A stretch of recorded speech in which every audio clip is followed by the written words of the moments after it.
Bonjour à toutes et à tous, c'est Émilie du site astro-intuitive.fr. Je vous retrouve pour une proposition d'interprétation de cette pleine lune qui se passera jeudi 15 août à 14h30. Donc on va voir ensemble un petit peu ce qu'on peut en dire de cette pleine lune. Voilà, je vais vous faire en tout cas une proposition d'interprétation. Vous noterez que le décor autour de moi a changé. Il changera encore. Donc voilà, vraiment pour cette vidéo, bon, je n'ai pas un décor incroyable, mais je sais que vous ferez confiance uniquement au contenu de cette vidéo et non pas au décor. Je le sais. Voilà, c'est une blague, mais vous m'avez compris. Alors, cette pleine lune, eh ben, elle fait du bien parce que ça faisait longtemps qu'on n'avait pas eu une carte du ciel si peu conflictuelle, si peu chargée en défis. Alors c'est vrai qu'on dit, c'est presque une blague parce qu'on dit très souvent, alors là oui, ça travaille, oui ce mois-ci, ah, ce mois-ci encore ça travaille, etc. Donc on dit très souvent ça et c'est vrai qu'on a été confronté depuis le début 2019 à beaucoup de cartes du ciel assez chargées. Voilà, alors assez chargé, ça veut dire par exemple il y a des éclipses, ça veut dire un Pluton qui est assez présent, des planètes lourdes en dissonance. Et cette pleine lune, eh bien, on passe entre les gouttes, en fait, on n'a quasiment aucun aspect compliqué ou conflictuel. Donc, voilà, on va profiter un petit peu de ce souffle, d'air, d'ailleurs de ce souffle d'amour, parce qu'on va voir que c'est une pleine lune très orientée sur le cœur, sur l'amour, sur le plaisir aussi. Donc profitons-en. Et voilà, alors ça c'est aussi intéressant. Ce qui se passe, c'est que juste avant la pleine lune, lundi 12, Uranus a tourné rétrograde. Et ça c'est quand même très intéressant au vu de cette pleine lune. Uranus est la planète qui est en lien avec les changements, les transformations, et pour le coup, ce sont des transformations plutôt extérieures, alors que Pluton, ce sont des transformations plutôt intérieures, plutôt psychologiques. Le fait que l'Uranus tourne rétrograde, c'est comme si on nous dit, ok, c'est comme vous savez, un bulldozer en fait qui a avancé, qui a vraiment fait bouger plein de choses comme ça, puis de manière comme un bulldozer en fait, il regarde pas s'il va casser quelque chose, hein, il avance.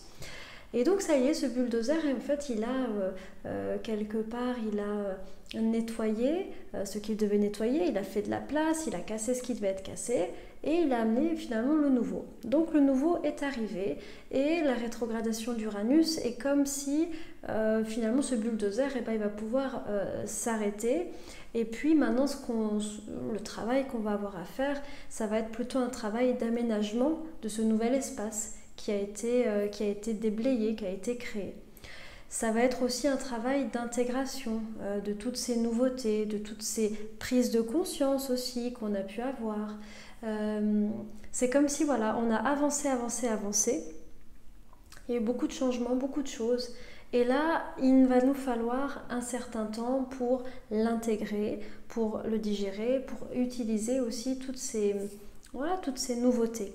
Hein, on a vraiment besoin, c'est comme au niveau du corps, on a besoin de temps d'éveil qui serait en fait des périodes, ce qu'on pourrait appeler les planètes directes quand elles sont directes. Et on a des moments de sommeil qui ne sont pas des moments où il ne se passe rien, mais où il y a une régénération, il y a une intégration voilà, des choses. Donc les rétrogradations peuvent être apparentées à ça. Donc cet Uranus tourne rétrograde, nous profitons d'une pleine lune où quelque part on ne nous demande pas de faire des choses incroyables, on ne nous demande pas de transformer des schémas, d'aller chercher à l'intérieur, enfin, vous voyez tout ce travail là hein, qu'on fait à peu près tout le temps. Non, alors là ce qu'on nous demande, et encore est-ce qu'on nous demande quelque chose, je ne sais pas, ça serait finalement un peu de profiter J'en avais parlé dans ma précédente vidéo hein, sur le lion, le rythme du lion qui est plus lent, qui est relié aux vacances, au soleil, au loisir, au fait de, un peu la farniente, au fait de se reposer, de profiter de la vie. Donc c'est encore l'invitation finalement pour cette pleine lune, puisqu'on a toujours ce soleil en lion. Et puis il y a peut-être une invitation, une proposition on va dire, à recontacter notre créativité, voilà, laisser sortir, laisser exprimer en fait finalement des choses qui sont à l'intérieur de nous, possiblement sous des formes esthétiques ou artistiques ou théâtrales, musicales, poétiques ou même simplement dans l'expression de qui on est. Hein, tout ça c'est un petit peu en lien avec l'univers du lion. L'univers du lion, il dit je vais tout extérioriser. C'est comme le soleil avec ses rayons. Je vais tout faire sortir de moi. Et surtout, le lion, il est en analogie avec le cœur, c'est-à-dire qu'il est tout ce qui est dans mon cœur, je vais le faire sortir. Donc pour cette pleine lune, on est toujours un peu dans une avalanche, on va dire, d'amour. Quel que soit finalement le niveau... comment dire, c'est pas bien exprimé, quel que soit le type d'amour, ça peut être tout à fait de l'amour amoureux, de l'amour passionné, ça peut être de l'amour de cœur mais qui n'est pas un amour amoureux, l'amour qu'on a pour nos amis par exemple, ça peut être de l'amour universel, ça peut être tout un tas de couleurs à l'amour, mais en tout cas cette thématique de l'amour elle est quand même très présente pour cette pleine lune. Parce que, donc, oui, en lien avec ce signe du lion, qui est relié au cœur, ok, mais parce qu'au moment de la pleine lune, le soleil est exactement conjoint à Vénus. En fait, le jour de la pleine lune sera le jour où nous avons enfin la conjonction Vénus-Soleil. Alors, je dis une toute petite bêtise, pardon, c'est le jour d'avant, c'est le mercredi 14. Donc voilà. Alors forcément quand une planète comme ça s'associe avec le soleil, eh ben, c'est comme si elle était encore plus mise en lumière. Alors cette conjonction soleil-Vénus peut être très intéressante parce que le soleil est en lien avec le fait de voir clair, d'éclairer certaines choses, aussi en lien avec tout ce qui est remonté à la conscience. Quand on prend conscience de quelque chose, bah ça c'est en analogie avec le soleil, avec le fait de voir. Hein, d'ailleurs, le soleil il est aussi relié aux yeux. Soleil-Vénus par exemple, ça peut être une bonne période pour voir, justement, nous pencher sur cette question de l'amour dans nos vies, pour voir tout ce qui est en lien avec nos mécanismes affectifs, quels sont nos schémas peut-être au niveau affectif, comment on aime, comment on reçoit, etc. Bon, ça c'est si on a envie en fait de le vivre à un niveau plus psychologique, mais comme je vous disais, il n'y a pas non plus une grande nécessité d'aller travailler sur soi. Donc si vous ne le sentez pas, c'est pas la peine d'aller tricoter dedans. Voilà. Soleil-Vénus, c'est aussi tout simplement l'annonce de journées plutôt agréables, parce que Vénus est reliée à la notion de plaisir en fait. Et de chance par ailleurs. En astrologie médiévale, c'était la petite bénéfique. Donc, c'est cette pleine lune sous cette égide de Soleil-Vénus, c'est le bon moment quelque part pour être dans une forme de créativité, pour être dans une forme d'amour, exprimer de plus en plus notre amour, ouvrir le cœur, dire aux gens qu'on aime, qu'on les aime. Ça serait quand même une magnifique interprétation de cette conjonction Soleil-Vénus, pour être aussi dans l'amour de soi, pour prendre soin de soi, pourquoi pas se faire beau, belle, pour amener de la beauté et de l'harmonie dans nos vies. D'autre part, Soleil-Vénus, en Lion, on est quand même dans une énergie assez passionnée. Donc là, parce que c'est ça que vous voyez sur la carte du ciel à côté, c'est qu'on a le Soleil, Vénus et Mars dans le signe du Lion. On a un trio comme ça, on a une espèce de trio juste magnifique. Tout ça est en lion et cette énergie du lion est une énergie très passionnée.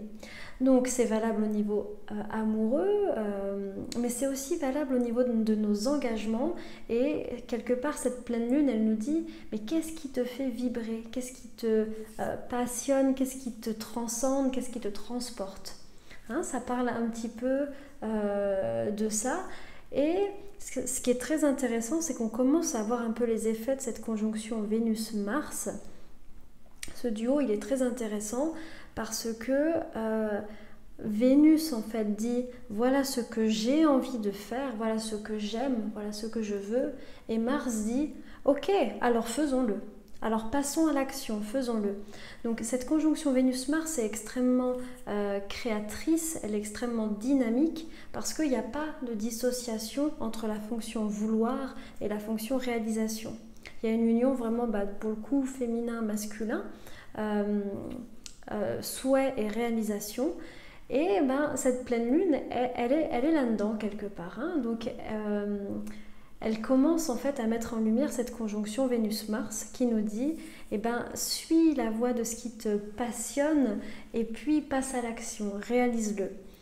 Voilà. Alors en plus réalise-le, mais c'est ça qui est très intéressant, c'est qu'on n'est pas encore une fois dans un effort, dans quelque chose de forcément très, très dur, mais plutôt si tu suis ta passion, ça va se faire tout seul et puis tu vas faire des pas de géant en fait. C'est un petit peu ça que cette carte nous dit.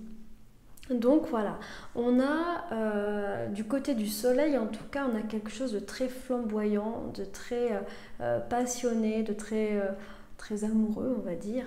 Donc de même, selon ce que vous vivez, mais c'est vrai que là on est vraiment dans des contextes un peu de rencontres amoureuses, ou alors en tout cas de passer vraiment des beaux moments dans les relations existantes.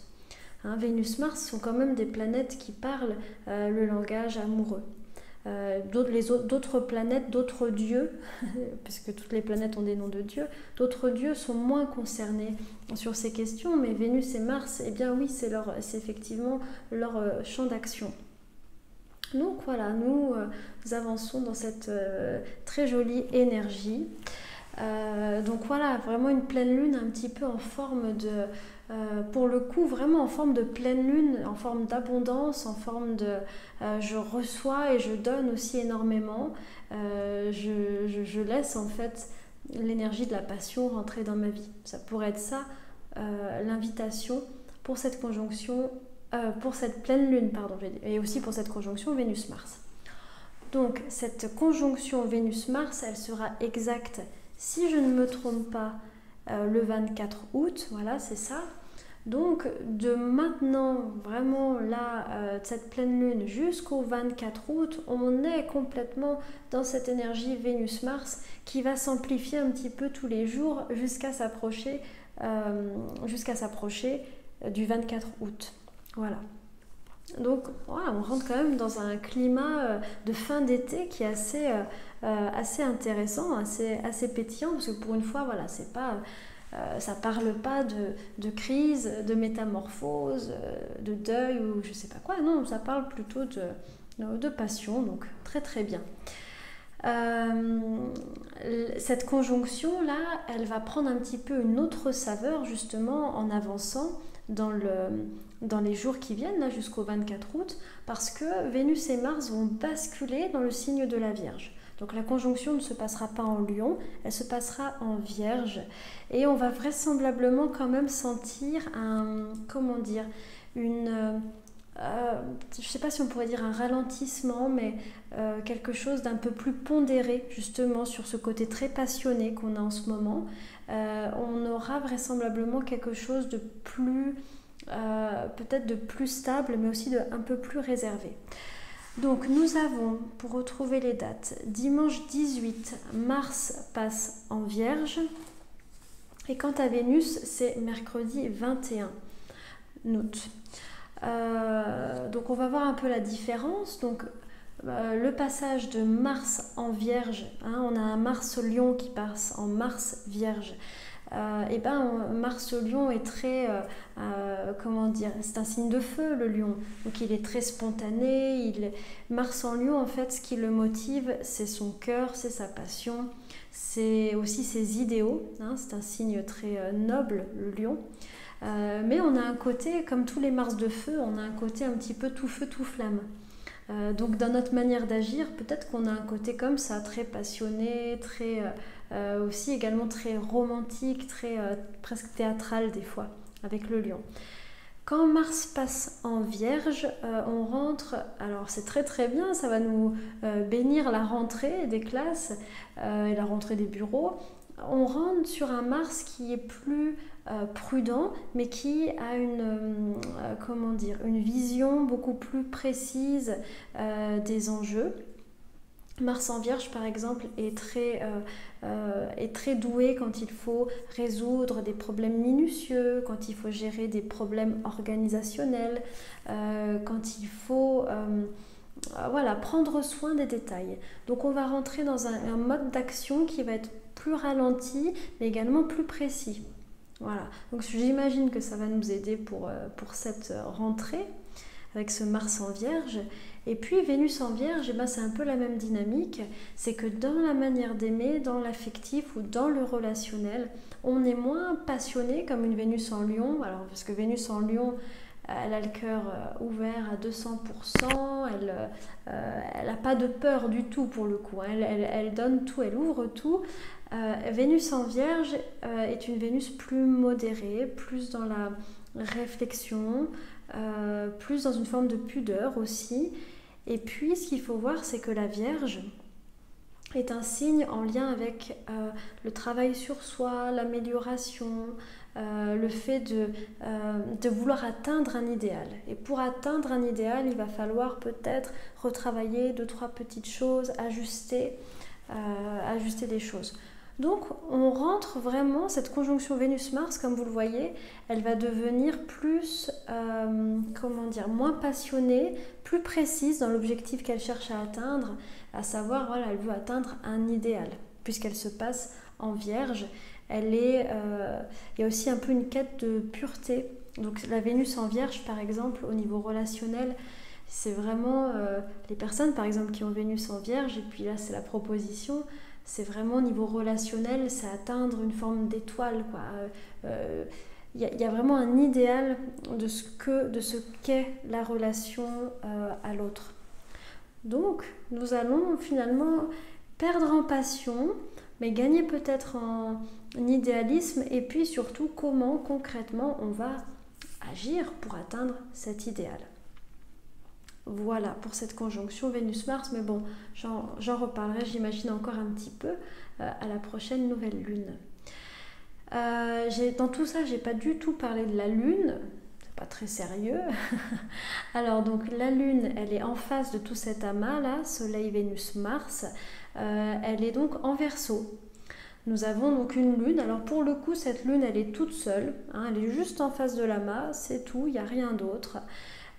Donc une lune Verseau, elle va donc également rayonner cette énergie Verseau. Et ben, c'est pas mal d'utiliser la lune Verseau pour commencer un peu à se projeter dans la suite, dans l'avenir, justement puisque ça va être la rentrée là. Je vous dis ça parce que le Verseau est un signe qui est en lien avec la projection dans l'avenir, dans le futur, et qui est en lien avec la vision. Le fait d'avoir vous savez, c'est un exercice par exemple d'écrire sa vision idéale, ce genre de choses. Ça c'est assez relié au signe du Verseau par exemple. Donc c'est une bonne pleine lune quelque part pour commencer à faire pourquoi pas sa vision pour la rentrée. D'une certaine manière, et puis justement, alors là cette lune en Verseau, et ben en fait elle fait juste donc contrepoids avec l'amas très passionné en Lion, et elle dit quand même, elle dit au milieu de tout ça, au milieu de toute cette flamboiement là, elle dit ne perds pas non plus trop ta liberté, ne perds pas non plus trop ton indépendance. Voilà, peut-être par moment garde un petit peu la tête froide si tu y arrives, mais Voilà, cette énergie-là du Verseau, quelque part, elle met un petit peu un... elle demande un peu de mettre un peu de liberté, d'indépendance dans les relations, de ne pas être trop dépendant, par exemple. Parce que voilà, puisqu'on va recevoir beaucoup d'amour, l'amour est un peu une forme de drogue. Donc quelque part, cette lune Verseau, elle propose un peu une prise, une petite forme de distance, hein, par rapport à ça. Elle peut aussi nous orienter, cette lune en Verseau, sur des questions comme qu'est-ce que moi j'apporte au collectif, comment mes actions ont un impact sur le groupe. Donc tout, en fait, ce qui peut, les thématiques qui peuvent être éveillées par cette lune en Verseau, c'est toutes des questions en lien avec notre implication dans le monde, notre implication dans le groupe, des questions un petit peu mondiales, des questions pourquoi pas écologiques, ou des questions d'humanité, on va dire, le lien de fraternité, le lien qu'on va avoir les uns avec les autres. Voilà. Donc, on peut utiliser cette pleine lune pour, comme je vous disais, définir une forme de vision pour la suite. Pourquoi pas aussi essayer de trouver son originalité, son côté un peu atypique. On en a tous un, parce que le Verseau est en lien avec ça. Hein, le fait de trouver sa zone d'originalité aussi. Et le Verseau est un signe aussi relié à la créativité. Mais pour le coup, c'est pas une créativité juste artistique, c'est une créativité innovante, trouver des idées, des solutions à des problèmes. Alors pourquoi pas, si par exemple vous avez un problème insoluble, vous pouvez peut-être le confier à la pleine lune et voilà, que cette énergie du Verseau vienne vous apporter une sorte d'eureka. Pourquoi pas, c'est pas impossible. Voilà un petit peu pour cette énergie-là. Alors, vous voyez, là, on a presque fait le tour de cette lunaison. Il n'y a pas grand-chose à en dire parce qu'en fait, il n'y a pas beaucoup de choses à travailler. Donc ça, c'est génial. On va encore dire un petit peu, on va parler un peu de cette conjonction Soleil-Vénus-Mars qui est en trigone à Jupiter. Bon, bah alors là c'est pareil, c'est juste génial, que demander de plus, hein, ce trigone à Jupiter, quelque part, eh ben, il parle encore plus d'épanouissement, il parle de faire confiance, il parle de passer des bons moments. Là on a une union entre la petite et la grande bénéfique pour cette pleine lune, entre Vénus et Jupiter. Donc vraiment... quelque part, ça n'apporte pas nécessairement des informations supplémentaires, si ce n'est qu'on nous dit, voilà, ça a l'air d'être une période plutôt agréable, donc profite. Donc le conseil pour cette pleine lune, c'est juste voilà, de faire une pause et de profiter de ce qu'on a, de ce qu'on vit. Et puis, si ça vous semble juste par rapport à ce que la vie vous amène, d'être dans la gratitude, ça serait, voilà, je pense, une des meilleures choses qu'on puisse faire pour cette pleine lune. Seul petit aspect dissonant, plus compliqué, on a un carré entre Mercure et Uranus qui peut-être pourra provoquer de l'insomnie chez certaines personnes, qui peut provoquer le fait qu'au niveau de l'expression, de la discussion, qu'on soit un petit peu, qu'il y ait des disputes, qu'on dise des choses qu'on regrette, que ça sort tout seul. Faut faire, comme Mercure est en Lion, peut-être faire attention justement aux conflits basés un peu sur les égos, c'est-à-dire être tellement persuadé d'avoir raison et puis se sentir tellement offensé quand quelqu'un nous dit quelque chose. Hein, vous voyez, l'ego peut vite être mis en jeu dans ces cas de figure. Et donc voilà, ce carré Mercure-Uranus, il peut parler un peu de choses qui explosent, de mots de mots blessants. Enfin bon, ça reste, c'est quand même pas l'aspect. Ça me semble pas terrible. Loin de là. Cet aspect Mercure-Uranus, encore une fois, on peut aussi l'utiliser pour demander des solutions ingénieuses en fait. à des problèmes. Même si c'est en dissonance, le duo entre Mercure et Uranus, il crée en fait une sorte de canal. Parce que Mercure, c'est la planète du mental, de l'intellect, et Uranus, c'est l'intellect élevé, c'est l'intellect connecté en fait. C'est vraiment le degré au-dessus, enfin, ça se dit pas, mais vous m'avez compris, c'est la planète au-dessus en fait, c'est l'étape du dessus. Donc le lien entre Mercure et Uranus, il souligne souvent une capacité à avoir un peu des idées géniales ou des choses qui nous viennent d'un coup et puis qui éclairent nos problèmes ou ce qu'on est en train de vivre. Donc même si c'est un carré, on peut quand même se servir de cet aspect pour ça. D'autre part, ce carré aussi Mercure-Uranus, il peut montrer des prises de conscience assez soudaines.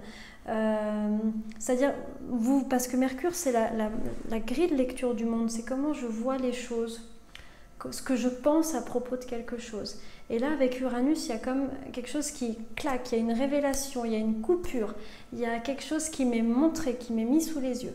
Donc ça, c'est possible. Peut-être que vous aurez quelque chose dans ce goût-là.